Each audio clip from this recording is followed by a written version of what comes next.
السلام علیکم ناظرین، ویلکم ٹو زیم ہیلتھ ٹپس۔ ناظرین، آج کی اس ویڈیو میں میں جو ٹپ آپ کو دینے جا رہا ہوں، صرف 3 اقسام کے ڈرائی فروٹس اس میں استعمال کیے گئے ہیں، جس کے استعمال سے جن افراد کی منی میں پتلا پن ہے، ٹائمنگ بالکل نہیں ہے، جسم میں طاقت نہیں ہے، کوئی وزن زیادہ نہیں اٹھا سکتے، ان کے لیے بھی یہ بہت ہی مفید ٹپ ہے۔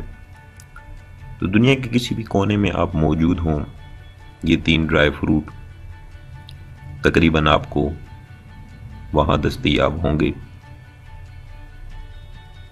لیکن کچھ افراد کو اس کا علم نہیں ہے کہ ان کو کس طریقے سے استعمال کر کے بدن میں طاقت، منی کی پیداوار میں اضافہ اور گاڑھا پن اس کو لائے گا۔ تو ناظرین، چلتے ہیں نسخہ کی جانب، جس میں آپ کو یہ چیزیں بتاتا ہوں۔ سب سے پہلی چیز ہے بادام۔ آپ نے 100 گرام کے وزن میں، کاجو 100 گرام کے وزن میں، چلغوزہ 100 گرام کے وزن میں۔ اس کے بعد جو تیاری میں چیزیں استعمال کرنی ہیں وہ 2 ہیں، دودھ اور چینی۔ چینی حسب ذائقہ اور دودھ 250 ملی لیٹر آپ نے استعمال کرنا ہے۔ یہ مشہور زمانہ نسخہ ہے، ہر چھوٹے بڑے حکیم نے اسے تجویز کیا، بتایا، تو میں نے سوچا کہ میں اپنے زیم ہیلتھ ٹپ چینل کے تمام ویورز کی نظر ایک اچھا نسخہ ہے، تو بیرون ملک میں جتنے بھی ویورز ہیں وہ اس کو استعمال کر کے فائدہ حاصل کر سکتے ہیں۔ تو ناظرین، سب سے پہلے تمام ڈرائی فروٹس کو آپ نے الگ الگ باریک گرائنڈ کر لینا ہے، صفوف بنانا ہے، صفوف بنا کر اپنے پاس رکھ لیں۔ اس کے بعد روزانہ 1 کھانے کا چمچ پاؤ دودھ میں ڈال کر اسے ہلکی آنچ پر پکا دیں۔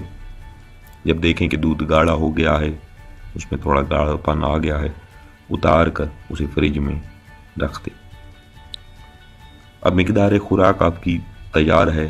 روزانہ رات کو ٹھنڈا کر کے کھانے کے 2 گھنٹے بعد یا صبح نہار منہ خالی پیٹ آپ اسے استعمال کر سکتے ہیں۔ کسی قسم کا کوئی سائیڈ ایفیکٹ نہیں ہے، اور جتنا عرصہ چاہیں آپ اسے استعمال کریں، کوئی نقصان نہیں ہے۔ اور ایک چیز اور مزید اپنے تمام ویورز کو بتاتا چلوں کہ اسے غذا کے طور پہ سمجھیں، نہ کہ دوا کے طور پہ۔ دوا سمجھیں گے تو آپ کچھ عرصہ استعمال کریں گے، جیسے ہی طاقت آئے گی آپ نے چھوڑ دینا ہے۔ آپ اسے غذا بنائیں اور پھر تبدیلی آپ خود دیکھیں گے۔ تو ناظرین، یہ تھی آج کی ویڈیو، آج کا نسخہ جو آپ کی خدمت میں پیش کیا۔ امید کرتا ہوں تمام ویورز کو اچھا لگا ہوگا۔ جن بھائیوں کو اچھا لگا، ویڈیو کو لائک شیئر ضرور کریں، چینل کو ضرور سبسکرائب کریں، تاکہ آنے والے جتنے بھی نسخہ جات ویڈیوز ہیں وہ آپ بآسانی دیکھ سکیں۔ مجھے دیجیے اجازت، اپنا بہت سارا خیال رکھیے گا، دعاؤں میں یاد رکھیے گا۔ اللہ حافظ۔